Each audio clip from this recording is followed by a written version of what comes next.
LinkedIn'in bir kariyer sitesi olmadığını söylememe umarım gerek yoktur.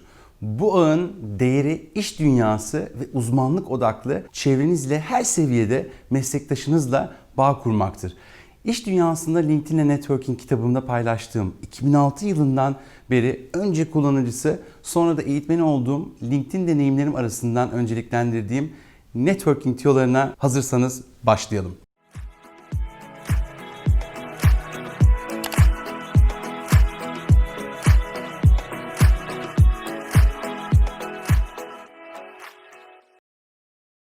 Merhaba, ben Ertuğrul Belen, networking uzmanıyım.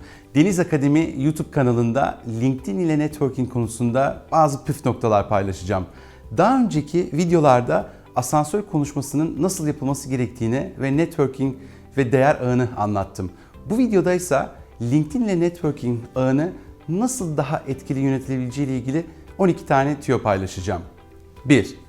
Bağlantıda bonkör, takipte seçici olun.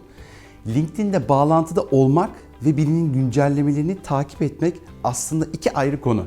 Ancak siz biriyle bağlantı kurduğunuz anda, yani eklediğiniz ya da eklendiğinizde otomatik olarak o kişinin güncellemelerini takip etmeye başlıyorsunuz. Duvarınızda gözüküyor.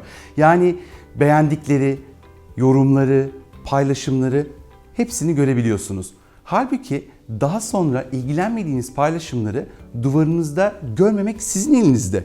Üstelik bunun için birisini silmenize de gerek yok. Tek yapmanız gereken ana ekranınızdaki bir paylaşımın köşesindeki 3 noktaya tıklamak ve ABC adlı kullanıcıyı takip etmeyi durdura tıklamak. 1000 kişiyle bağlantınız olabilir ancak 200 kişiyi izleyebilirsiniz. Bağlantıların en önemli avantajı bir bağlantınızın bağlantısı LinkedIn'de bir arama yaptığında eğer profiliniz etkiyle ve anahtar kelimelerle oluşturulmuşsa karşılarına ilk sizin profiliniz çıkar. Bu da sizi etkili kişilerin eklemesi, yani güçlü bir network oluşturmanız anlamına gelebilir. 2. Toplu eklemek yerine network'ünüzü organik büyütmeye özen gösterin. LinkedIn size bazen e-posta rehberinizle LinkedIn hesabınızı eşleştirmeyi önerir. Yani bu belki de tanıdığınız, geçmişte tanıştığınız 500 kişiye aynı anda davet göndermek anlamına gelir. Ancak nasıl gerçek hayatta aynı anda 500 kişiye nasılsın, iyi misin, ne yapıyorsun demiyorsak önerim LinkedIn'de de bunu yapmamak. Uzun zamandır görmediğiniz eski bir iş arkadaşınız, dostlarınıza kişiselleştirilmiş mesaj yazarak her gün 1-2 kişiye merhaba diyerek organik eklemek çok daha etkili olur. 3. Bağlantı kurmadan önce profillerini takip etmeyi düşünün. LinkedIn'de ister standart ister premium üyeliğiniz olsun her gün belli sayıda kişiyi ekleyebilirsiniz.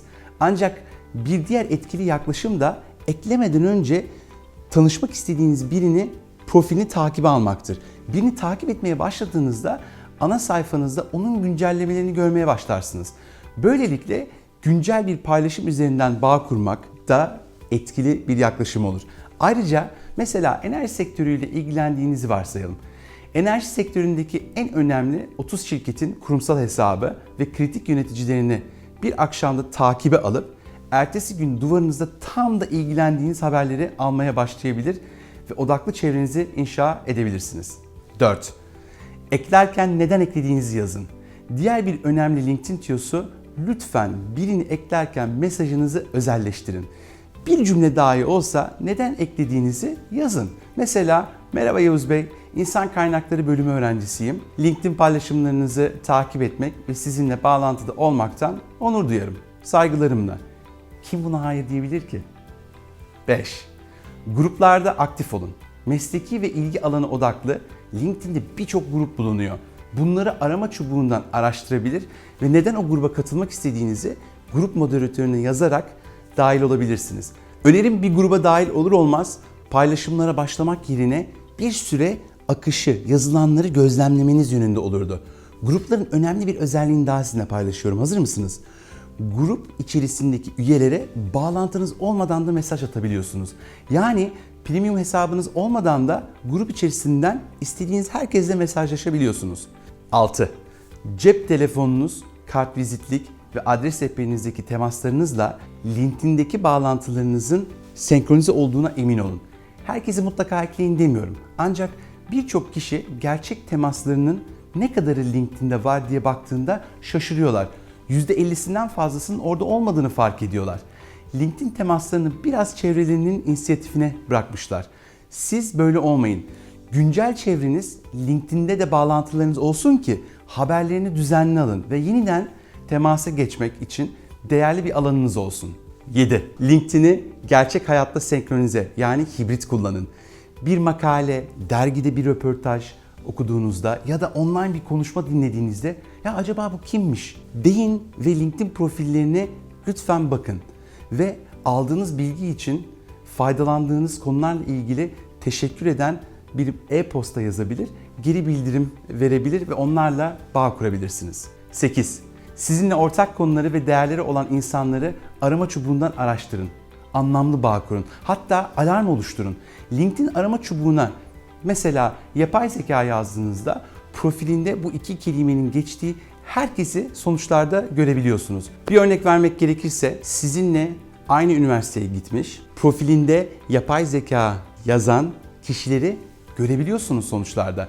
Üstelik bu kriteri kaydederek gelecekte yeni kişiler de bu kritere uyduğunda e-posta ile haber alabiliyorsunuz. Değerli bir dijital networking asistanı oluşturabilirsiniz. Ancak öncelikle ne istediğinizi bilmeniz gerekiyor. 9. İletişimde kalmaya değecek paylaşımlarda ve etkileşimlerde bulunun. Sanırım fazlasını söylemeye gerek yok. Ama işinizle ilgili kutup yıldızı gibi olmanızı önerebilirim. Takip edilin.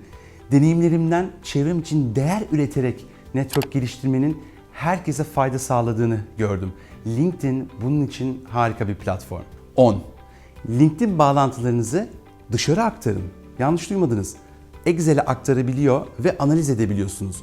Ve yeni kararlar alabilirsiniz. Ayarlardan LinkedIn bağlantılarınızı dışarı aktardığınızda şirket ya da pozisyon bilgisine göre sıralayabilir. Hangi kurumlar ve hangi pozisyondaki kişilerle daha sık temasta olabileceğinize stratejik olarak karar verebilirsiniz. LinkedIn network'ünüzü analiz edebilirsiniz. 11. Hashtag takibi. LinkedIn'de bankacılık gibi hashtagleri takip ettiğinizde bu kelimeyi paylaşımlarında bu kelimeyi geçiren konu uzmanları ve şirketlerden haberdar olabilirsiniz. Böylelikle network önceliklendirmenizi daha anlamlı yapabilirsiniz. Ve son püf nokta 12. Networking videosunda paylaştığım değer ağı yaklaşımını LinkedIn'de de oluşturun. Bir insanın tanımadığı bir başka insana destek olması belki de insanlık tarihinde hiç bu kadar kolay olmamıştı. Eskiden sadece çevremizin, yakın çevremizin ihtiyaçlarını bilirdik. Bugün iş arayan, müşteri arayan, hizmet almak isteyen, eğitim ve kitap önerileri paylaşan, soran ve daha nicesini yapan o kadar çok kişi var ki LinkedIn'de.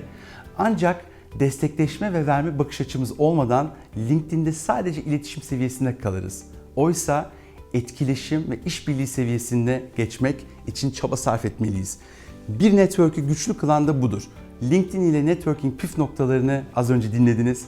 Networking serisinin diğer videolarına ulaşmak için buraya tıklayabilirsiniz. Benzer videoları kaçırmak istemiyorsanız Deniz Akademi kanalına abone olmayı ve bildirimleri açmayı unutmayın. Videoyu beğendiyseniz lütfen beğen butonuna basın ve faydası olacağını düşündüğünüz çalışma arkadaşlarınızla bu videoyu hemen paylaşın. Önümüzdeki videolarda görüşmek üzere.